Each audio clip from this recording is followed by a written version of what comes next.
L'objet de la rencontre, c'est une évaluation portant sur le CFE blanc que nous avons organisé les 16 et 17 mai dernier. Après avoir administré et recueilli les résultats, il est toujours bon d'appeler les acteurs, partager avec eux les résultats que nous avons obtenus pour donner des orientations consistant à apporter les remédiations nécessaires pour que justement nous mettions à profit le restant de l'année scolaire pour corriger ce qui n'a pas fonctionné pour permettre à nos élèves de réussir massivement au CFE. Le processus a commencé depuis la première rencontre avec la commission pédagogique de l'inspection, parce que nous avons une commission pédagogique composée d'inspecteurs, de directeurs d'école et d'enseignants qui se charge des questions pédagogiques. Donc c'est cette commission-là qui s'est réunie pour retenir les dates. C'est cette commission-là qui a réfléchi aussi sur les épreuves à administrer.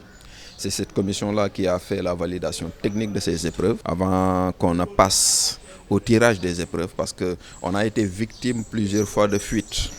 Cette fois-ci, on a verrouillé et nous avons sollicité la directrice, Madame la directrice de l'imprimerie nationale, qui a bien voulu nous aider à tirer toutes les copies des épreuves comme si c'était à l'examen final. Donc nous avons réussi cela avec la participation des écoles, une participation matérielle et une participation financière pour la prise en charge de ce tirage-là.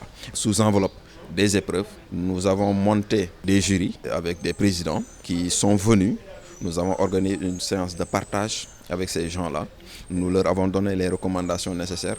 Nous avons mis à leur disposition la liste des élèves, la liste des correcteurs et des surveillants et les modalités d'administration. C'est comme ça qu'ils sont partis. Et durant la journée du 16 et du 17, nous avons procédé à la supervision aussi de cet examen blanc pour voir est-ce qu'il n'y avait pas de dysfonctionnement, est-ce que tout fonctionnait correctement. Et Dieu merci, nous avons réussi à bien organiser et nous avons relevé le défi de l'organisation et de la participation des candidats. Les résultats sont mitigés.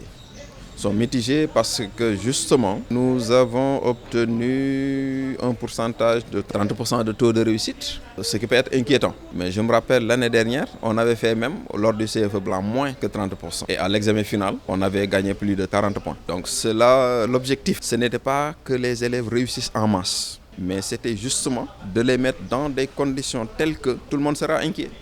Et tout le monde se dira que je ne suis pas encore au niveau où j'aimerais être et qu'il y a encore du travail à faire.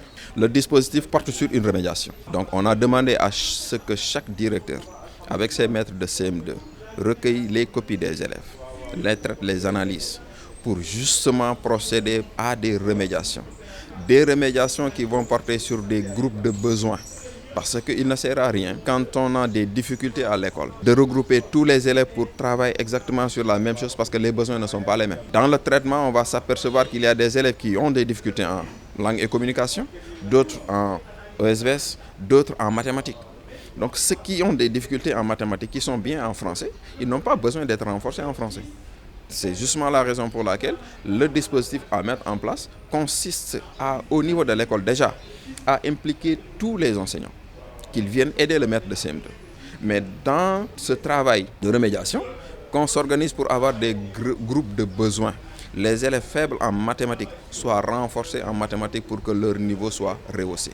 Ceux qui ont des besoins en langue et communication soient aussi aidés dans ce sens-là. Et qu'on ne multiplie pas les essais, mais qu'on prenne le temps d'apporter les remédiations nécessaires avant de faire peut-être un dernier essai de réglage pour laisser maintenant les élèves se reposer un tout petit peu et après aller affronter l'examen final.